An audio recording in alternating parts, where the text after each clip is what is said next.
Le président de la République regagne la capitale après avoir lancé des projets de développement dans la wilaya du Gourgoul.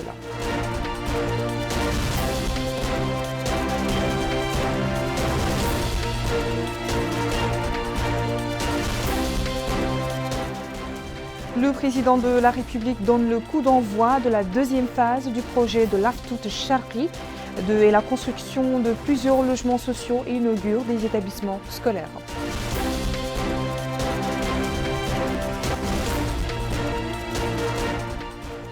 Le ministre de l'Intérieur et de la Décentralisation inaugure un nouveau quartier général relevant de l'état-major de la garde nationale.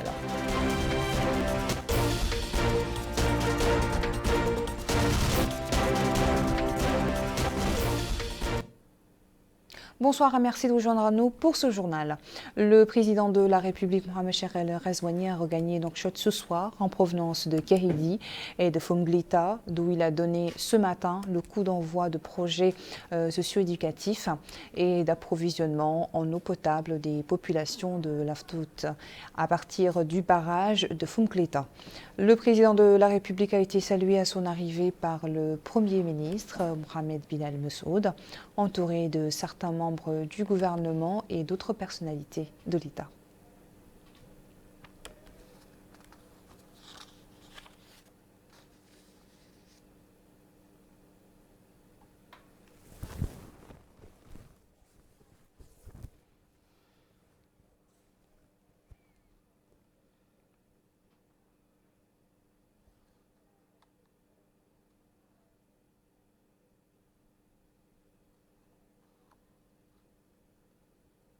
Le président de la République a quitté la Mourata de Mbout dans la wilaya du Gourgoul après avoir donné le lancement de projets dans le domaine socio-éducatif. Il a été salué à son départ par les autorités administratives, sécuritaires et les élus locaux.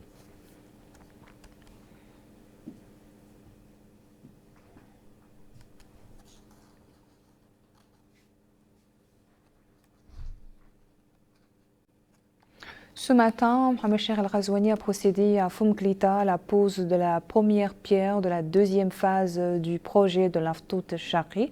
Ce projet permettra de desservir 57 villages au réseau d'adduction d'eau. Le président de la République avait procédé auparavant dans la ville de Kéhédi à la pose de la première pierre de la construction de 1932 logements dans 10 wilayas et inauguration de 54 établissements scolaires ainsi que 20 structures de santé réalisées par la délégation générale de la solidarité à la solidarité nationale et la lutte contre l'exclusion Tarazour. Le projet de logements sociaux, qui est l'une des composantes du programme d'ARI de la délégation Tarazour, est mise en œuvre dans le cadre de l'amélioration des conditions de vie et de la fourniture de logements sociaux adéquats aux citoyens. Bokar Baylaba. Caractéristiques géographiques et climatiques de la Mauritanie font de l'accessibilité à l'eau un défi historique majeur et permanent. C'est dans ce cadre que l'État a mis en œuvre un projet ambitieux et novateur. Il s'agit du projet Aftout Charqi. Objectif, améliorer l'accès à l'eau potable et l'assainissement avec la construction de systèmes d'alimentation en eau potable à partir du barrage de Foumglita. Et c'est le président de la République, M. Mohamed Cheikh El Ghazouani, qui a posé la première pierre de la deuxième phase du projet. Le projet est destiné à approvisionner en eau potable les populations du Triangle de l'Espoir dans les vilayas de la Saba, le Gourgoul et le Brakna. Cette nouvelle phase du projet est destinée à approvisionner les autres zones du Triangle de l'Espoir. En d'autres termes, 57 localités bénéficieront de cette nouvelle phase du projet. Et dans une allocution prononcée à cette occasion, le ministre de l'Hydraulique et de l'Assainissement, Sidi Mohamed Taleb Amar, a passé en revue les détails techniques de la deuxième phase du projet. Et il a également évoqué les perspectives de travail dans le secteur et les projets hydrauliques à l'étude, dont certains verront le jour dans un futur proche. À son tour, le maire de la commune de Foumglita, Déby Seri, a salué la visite du président de la République, soulignant que ce projet changera les conditions de vie des habitants. A noter que la deuxième phase du projet Aftout Charqi comprend la réalisation d'un certain nombre d'installations, dont la plus importante est le transport d'eau potable, avec un débit de 800 mètres cubes par heure et la construction d'une station d'épuration dont la capacité de production est de 10 000 kibs par jour.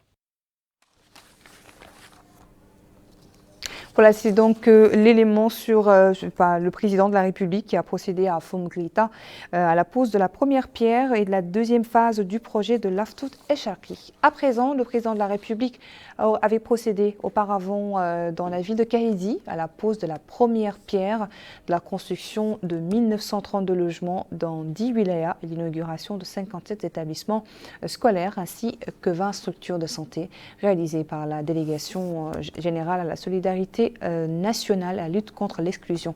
La suite dans ce reportage de Bokar Baylaba. Ce sont 54 établissements d'enseignement et de 20 structures de santé qui ont été inaugurés par le président de la République, M. Mohamed Cheikh Al-Ghazouani.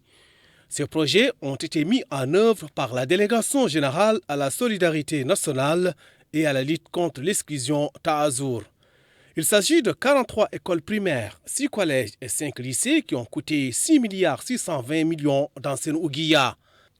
1932, c'est le nombre de logements sociaux qui seront construits dans 10 capitales de wilaya, dont 276 logements à Kahidi, avec un délai d'exécution compris entre 7 et 16 mois, à condition qu'ils soient tous livrés avant le 7 mars 2024.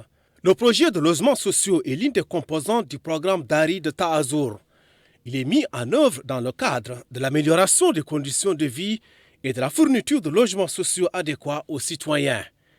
Le financement global de ce programme s'élève à environ 16 milliards d'anciennes ouguiya. Ainsi, le président de la République, M. Mohamed Cheikh Al-Ghazouani, a posé la première pierre du lancement des travaux dans les unités d'habitation. Il a été édifié sur les tenants et les aboutissants de ce programme. Et dans une allocution prononcée à cette occasion, le délégué général à la solidarité nationale et à la lutte contre l'exclusion Ta'azour, Mohamed Ali Woulsidou Mohamed, a indiqué que ces importants projets de développement viennent en concrétisation des engagements du président de la République, M. Mohamed Cheikh Al-Ghazouani, notamment dans le domaine social au profit des groupes les plus vulnérables. Il a en outre fait une présentation détaillée des réalisations de son institution, soulignant le caractère transversal de ces interventions qui couvrent l'éducation, assurance maladie, appui au travers des filets sociaux, réponse aux crises d'urgence, sécurité alimentaire, agriculture, énergie domestique en zone rurale, entre autres. À cela s'ajoutent les actions d'aide et de soutien sociaux direct en faveur des groupes les plus vulnérables. Pour le Conseil régional du Gorgol, le lancement du projet de logements sociaux à Kahidi est à saluer à sa juste valeur. Je voudrais tout simplement rappeler qu'à chaque fois, quand il a fallu choisir une région pour abriter le lancement sous votre direction d'un programme national, Kahidi a été toujours choisi. Et nous savons que ce n'est pas gratuit. Vous êtes venus nous voir lancer le programme le plus ambitieux.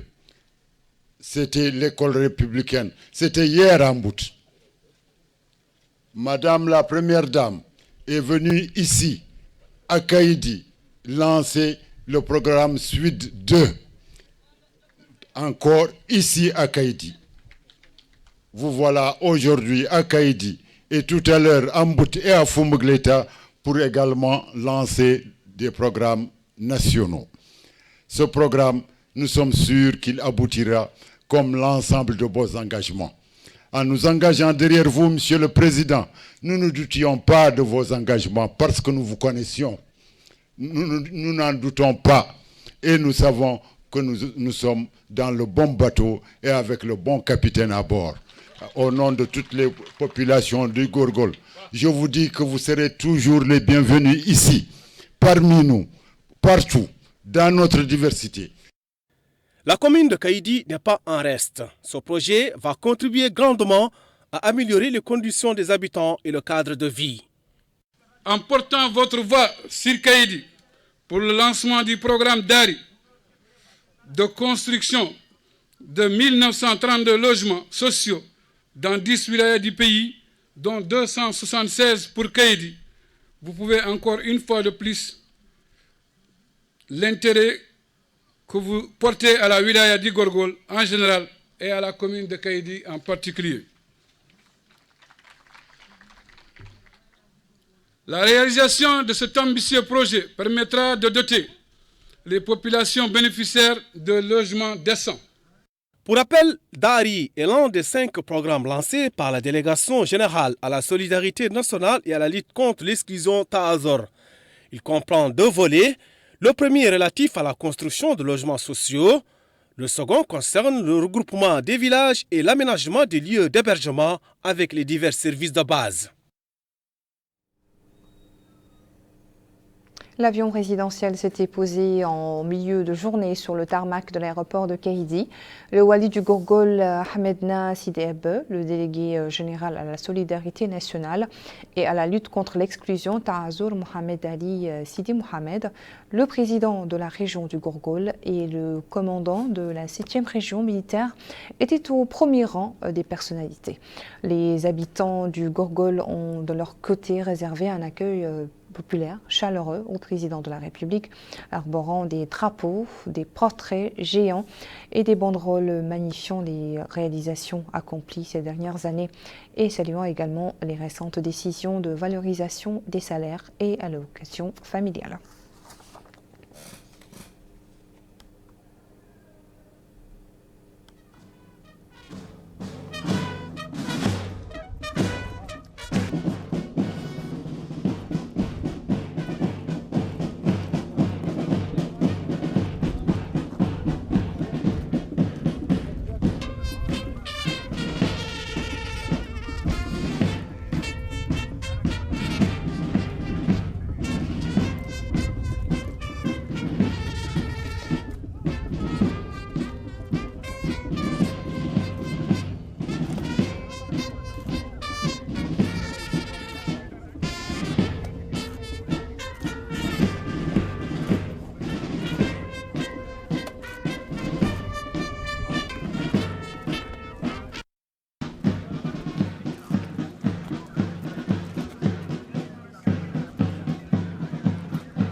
Actualité parlementaire marquée ce jour par la réunion de la Commission des finances au cours de laquelle elle a examiné et suivi un exposé du ministre des Affaires étrangères, de la coopération et des Mauritaniens de l'extérieur, Mohamed Salem Merzouk, relatif aux principaux chapitres du budget de son département dans le projet initial de loi de finances pour l'année 2023.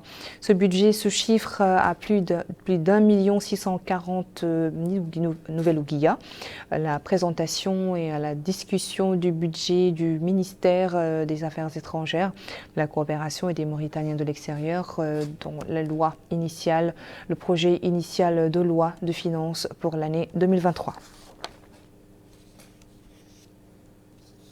Le ministre de l'Intérieur et la décentralisation a inauguré ce lundi, dans la Moukata d'Arafat, un nouveau quartier général pour une unité spéciale relevant de l'état-major de la garde nationale. La structure est composée de 2 pelotons. Abdoul Adamaba nous en dit plus. Cette unité spéciale de la garde nationale a été mise en place dans le cadre du plan d'action triennal de la garde nationale. Le quartier général de cette unité a été inauguré dans le cadre du 62e anniversaire de l'indépendance nationale. C'est sous la supervision du ministre de l'Intérieur et de la décentralisation, Mohamed Ahmed Ould Mohamed Lemine, en compagnie du chef d'état-major de la garde nationale, le général Mohamed Cheikh Mohamed Lemine. Cette unité se situe au sein de la Moukata d'Arafat, relevant de la wilaya de Nouakchott Sud. Le ministre de l'Intérieur la décentralisation a passé en revue cette unité venue lui rendre les honneurs. Par la suite, il a salué les chefs de bureau, directeurs à l'état-major de la garde nationale. Il a ensuite suivi un exposé détaillé sur la construction de ces édifices avant de procéder à la coupure du ruban symbolique. Les différents bâtiments ont été bâtis sur une superficie de 2500 m² avec une cour, des bureaux pour la direction, des salles de résidence, d'un garage pouvant accueillir jusqu'à 15 voitures, entre autres. Le ministre de l'Intérieur et de la décentralisation a ainsi visité les différents compartiments de ce nouveau quartier général. Le lieutenant-colonel Sidna Ould Mohamed, chef du service de l'information et de la traduction militaire à l'état-major de la garde nationale, a affirmé que la réalisation de cet édifice rentre dans le cadre de la construction de plusieurs bâtiments au profit de la garde nationale. Tel est le cas, dit-il, de l'unité numéro 5 de Rosso, de l'unité numéro 11 de Keidi. Il a par ailleurs précisé qu'au cours des semaines à venir, la nouvelle installation qui a été dédiée au profit de l'unité 6 basée à Attar va aussi être inauguré. Il a par ailleurs passé en revue d'autres projets d'installation mis en œuvre au profit de la garde nationale. Direction la ville de Nima, dans laquelle le ministre des Affaires économiques et de la promotion des secteurs productifs, Ousmane Mahmoudou Kane, a inauguré le siège de la cellule de coordination, de suivi et d'évaluation des projets et programmes de développement du Hod El Charqi.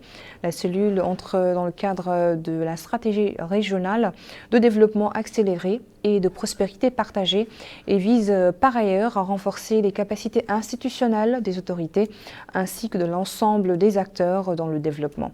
Sur place, le ministre a supervisé la signature de plusieurs conventions entre la cellule et l'Agence française de développement. Ousmane Mahmoudou Kane a enfin inauguré le collège 3 dans le quartier de Chouvia, ainsi d'une cérémonie de levée des couleurs et de l'hymne national dans l'enceinte du nouvel établissement.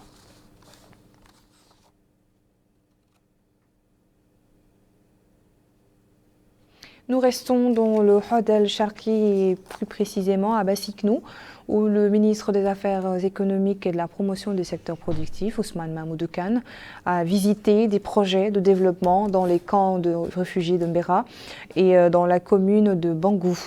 Ces projets visent à améliorer les conditions de vie des populations et à impulser le développement local. Mohamed Khatat. Dans la ville de Bassiknou, le ministre des Affaires économiques et de la promotion des secteurs productifs, M. Ousmane Mahmoudou Kane, s'est enquillé en compagnie des autorités administratives et des élus de l'avancement de certains projets de développement qui viennent d'être lancés, dont celui de la consolidation de la paix verte.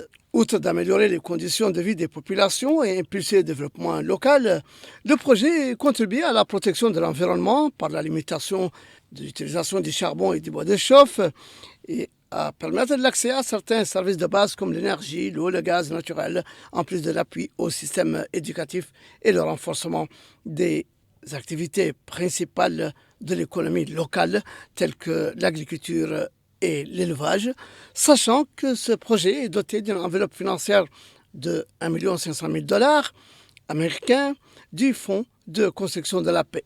Le ministre des Affaires économiques et de la promotion des secteurs productifs a également visité le camp des réfugiés maliens de Mbre, où d'importants projets agricoles pour l'atteinte de l'autosuffisance en légumes et la protection de l'environnement sont exécutés. Avant de tenir réunion avec les représentants du camp des réfugiés, leur réaffirmant l'engagement de l'État mauritanien de poursuivre les efforts pour assurer les conditions de sécurité et les différents services essentiels pour garantir un séjour approprié aux réfugiés dans leur deuxième pays, la Mauritanie. L'autre étape de cette tournée du ministre était l'arrondissement de Vassala, où il a visité le lycée construit dans le cadre du projet Karama, qui vise à améliorer les qualités des services essentiels, sachant que ce projet est doté d'une enveloppe d'1 million d'euros de l'Union européenne, fruit de la table ronde sur le développement du Hod el-Sharqi, supervisée d'il y a un an, à Néma, par le Premier ministre, M. Mohamed Bilal Massoud. L'occasion pour le coordinateur de la cellule des projets et programmes de développement au Hod el-Sharqi, M. Cheikh Ould Abdallah Oulawa, d'indiquer que le premier projet, celui de la consolidation de la paix, est un appui à la coexistence pacifique entre réfugiés et communautés d'accueil au Hod el-Sharqi, et que le second, celui de Karama, vise à renforcer les capacités des communes de Vassala et de Mekve, qui sont des communes frontalières. Le ministre a clôturé sa visite en visitant des projets rentrant dans le cadre de la campagne nationale de protection des pâturages et des pare-feux pour la lutte contre les incendies dans la commune de Bangour, le vent de la Mokata'a de Nema. Une campagne qui s'inscrit dans le cadre du PRAPS dans sa deuxième phase, visant à protéger la santé des animaux, la gestion durable des pâturages et l'insertion des populations locales. Autre rencontre, celle qui a regroupé démarrage ce lundi à la faculté de la science des pharmacies à l'auto-autonomiste de la deuxième édition des journées de la santé publique. Cette manifestation qui dure 3 jours abordera plusieurs thématiques présentées par des professeurs-chercheurs nationaux et internationaux. Mohamed Ratat. C'est la deuxième édition des journées de réflexion scientifique de santé publique de la faculté de médecine, de pharmacie et d'odontostomatologie organisée par l'université de Nouakchott El-Asriya en collaboration avec le ministère de la Santé en vue d'évaluer la santé publique en Mauritanie et réfléchir à ses perspectives et pour sa contribution à l'amélioration et la promotion de notre système sanitaire. L'occasion pour le ministre de l'Enseignement supérieur et de la Recherche scientifique, M. Mohamed Lamine Oulaboy ou le Cheikh Al-Hadrami, de préciser que ces journées de réflexion portent sur des questions sanitaires vécues et inspirées de notre contexte en vue du renforcement des systèmes de santé et leur résilience face aux crises sanitaires pour atteindre la couverture sanitaire universelle et permettre un partage d'expériences, alliant le travail dans le domaine de la santé comme profession pratiquée sur le terrain et un service rendu aux citoyens par des spécialistes dans chaque secteur et la compréhension et la résolution des questions de santé. Pour sa part, le président de l'université de Nouakchott El-Asriya, M. Cheikh Saad Bou Kamara, a indiqué. Ce rendez-vous annuel du donner et du recevoir porte cette fois sur la thématique du renforcement des systèmes de santé et de leur résilience face aux crises sanitaires pour atteindre la couverture sanitaire universelle. Il réunit des enseignants, des chercheurs et des décideurs engagés individuellement et collectivement pour améliorer la santé et le bien-être de nos populations. Il procure ainsi un terreau fertile à la mise à jour des connaissances au développement, des compétences et à l'innovation dans les pratiques en santé publique. Je vous invite au cours de ces 3 journées à tisser et renforcer durablement vos liens et à échanger pour faire avancer la recherche et la formation en santé publique en Mauritanie. Pour cette édition, des expériences et des évidences scientifiques sur des réponses aux crises sanitaires et leurs conséquences seront partagées. Vous en tirerez des leçons pour renforcer la résilience de nos systèmes de santé face aux urgences sanitaires, et cela à travers une analyse des réponses aux crises sanitaires et en particulier de la Covid-19 et leurs conséquences sur les différents piliers du système de santé, des échanges de leçons apprises des expériences nationales et africaines et des évidences scientifiques disponibles pour faire profiter notre pays. Il est à noter que les participants bénéficieront 3 jours durant d'un encadrement de haut niveau sur la formation et la recherche scientifique en santé publique et suivront des exposés et présentations pour partager leurs expériences. Autre rencontre, celle qui a regroupé un parterre de journalistes autour du thème de la couverture médiatique professionnelle. Cette formation supervisée par le ministre de la Culture, de la Communication et des Relations avec le Parlement s'inscrit dans la deuxième édition d'une formation sur ce sujet. Retour à Mohamed Khatat. C'est dans le souci de contribuer à une meilleure couverture médiatique des prochaines élections législatives municipales et régionales 2023 qu'intervient cet atelier de formation de 30 journalistes organisé par le réseau des femmes journalistes mauritaniennes en collaboration avec le ministère de la Culture, de la Jeunesse, des Sports et des Relations avec le Parlement. Prenant la parole à cette occasion, le ministre s'est dit heureux de superviser l'ouverture de la deuxième saison de ce forum de Nouakchott pour la couverture professionnelle des élections qui vise à doter les journalistes mauritaniens des compétences, de l'expertise et des techniques nécessaires pour remplir leur noble devoir en traitant les informations liées aux élections. Il a ajouté que l'organisation de cette session intervient au moment où notre pays s'apprête à organiser une triple élection législative, régionale et locale qui a été préparée grâce à un accord global entre le gouvernement et l'ensemble des forces politiques nationales. Il s'agit là pour les professionnels du journalisme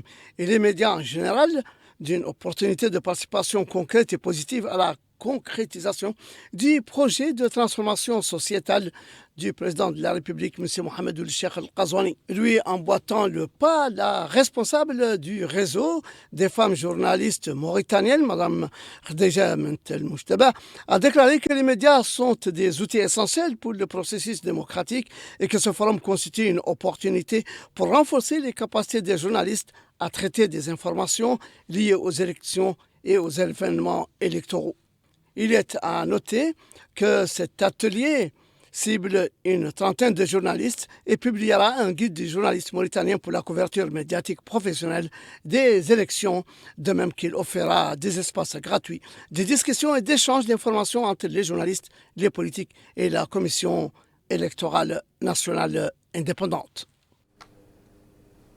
Les experts issus de 15 pays ont entamé ce lundi un conclave dans le cadre d'un atelier régional technique organisé dans le cadre du projet SafeTIC. Il s'agit d'une formation régionale sur la sécurité du transport des marchandises dangereuses et des installations de produits chimiques organisée par l'Autorité nationale de protection contre la radioactivité Memounalo.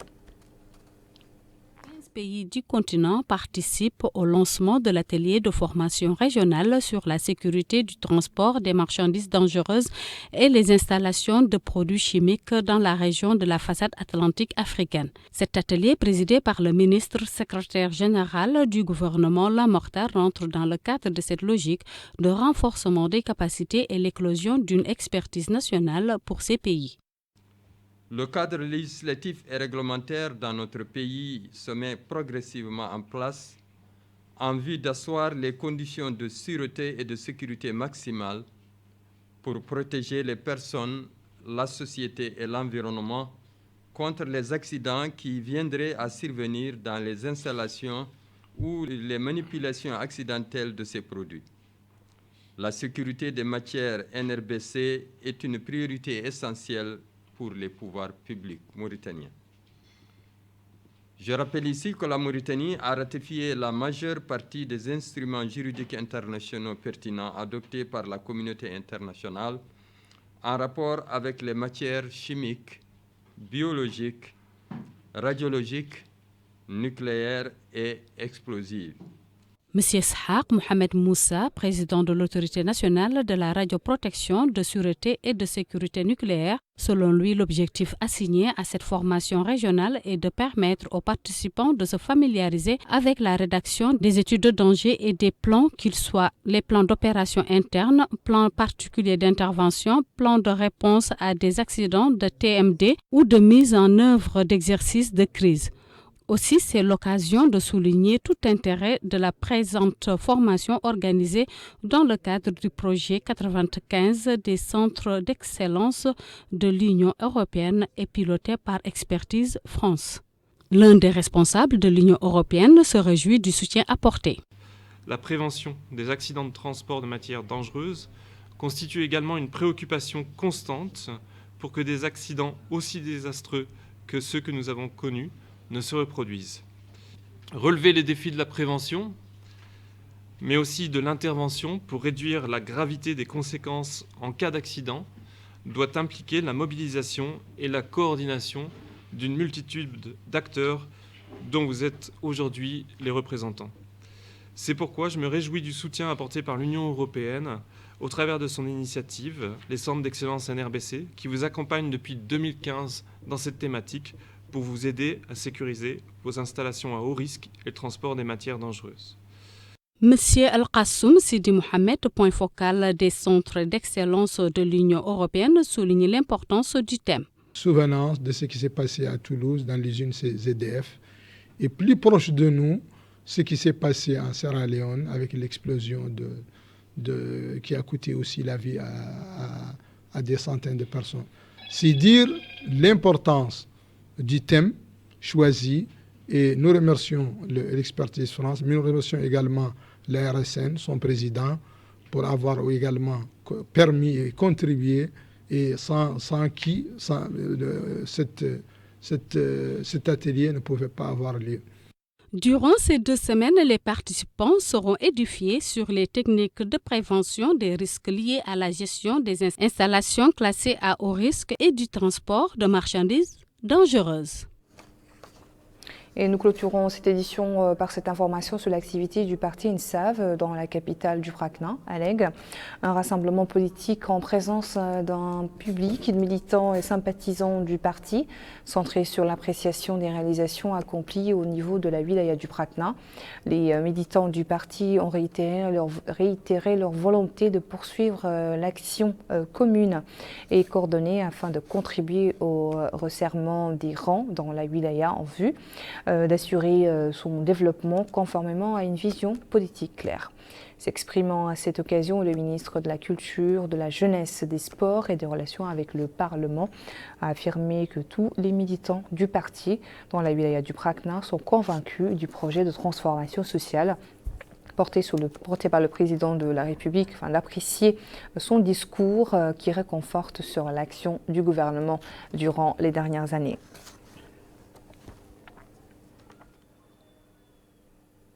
C'est sur cette page politique que s'achève notre journal. Merci à vous de nous avoir suivis. Le rappel des principaux titres.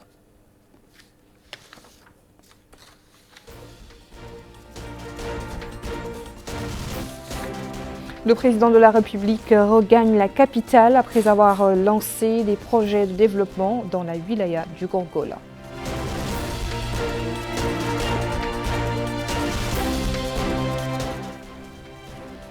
Le président de la République donne le coup d'envoi de la 2e phase du projet de l'Aftout Charqi et de la construction de plusieurs logements sociaux et inaugure également des établissements scolaires.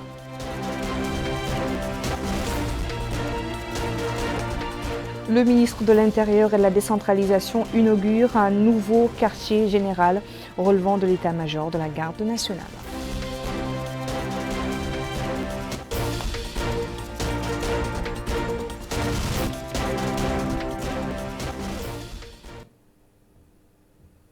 Restez au programme d'El Mauritania. Je vous retrouve dans quelques instants pour votre émission Zoom sur.